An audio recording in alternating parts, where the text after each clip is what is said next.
No, yeah, I hear you, fight fan. And listen, I'm an emotional guy, right? I think a lot of the great fighters are emotional also. I'm not calling myself a great fighter by any means.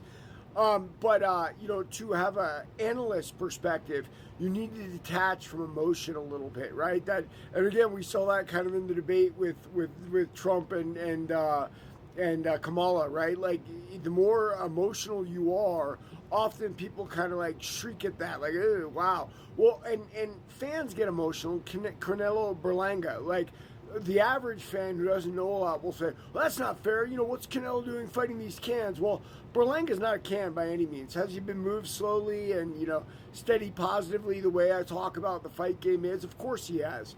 And why is Canelo fighting Berlanga? Well, of course, there's that Puerto Rican Mexican rivalry. He can make a lot of money doing it. Berlanga's got a big following back east, like a lot of Puerto Rican fighters. But it's more money for less risk, right? Jaime Munguia was more money for less risk. I think Munguia is a tougher fighter and had bigger challenges than Berlanga for sure. But both of them were sort of being groomed for that Canelo shot. And I've got no problem with it. Canelo has the right to almost. I mean, Canelo was used this way by Floyd Mayweather Jr., right? Jr. Got Canelo early enough where he could still teach him a boxing lesson, laugh at him, say, see you later, Canelo.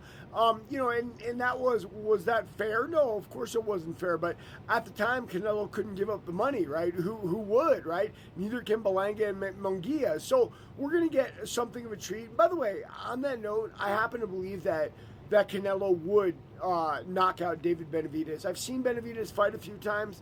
I think he's got holes for Canelo, but I understand why Canelo's not doing it. Hey, I can fight Berlanga for the same amount of money. Why would I fight a more dangerous fighter like Benavidez? And that represents Floyd Mayweather's second part of his whole career.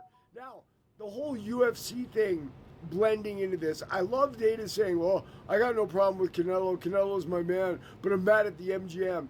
This is a typical guy who's won his entire life, not getting exactly what he wants. I mean, the UFC, Riyadh Noche is kind of staggering a little bit, right? Like, and it's hurting him. It's not going to be the big thing he thought it was. Certainly, it hasn't been a commercial sell that way. So he's got to blame someone. Doesn't want to blame Canelo politically in public. So he's going to blame the MGM guys. They're faceless executives that he can go, oh, that jerk off. And at the end, we don't even know if he goes in there and smiles and goes, yeah, I just don't worry about that, guys. We're still friends. I mean, who knows? But it's typical of the storyline of Dana White. But either way, we got a choice that night.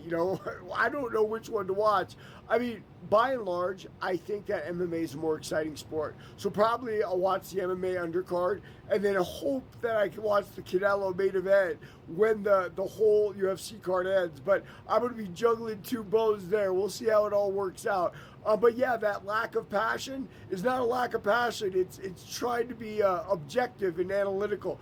Love you, fight fan. Everybody read my book, Warrior of the Light.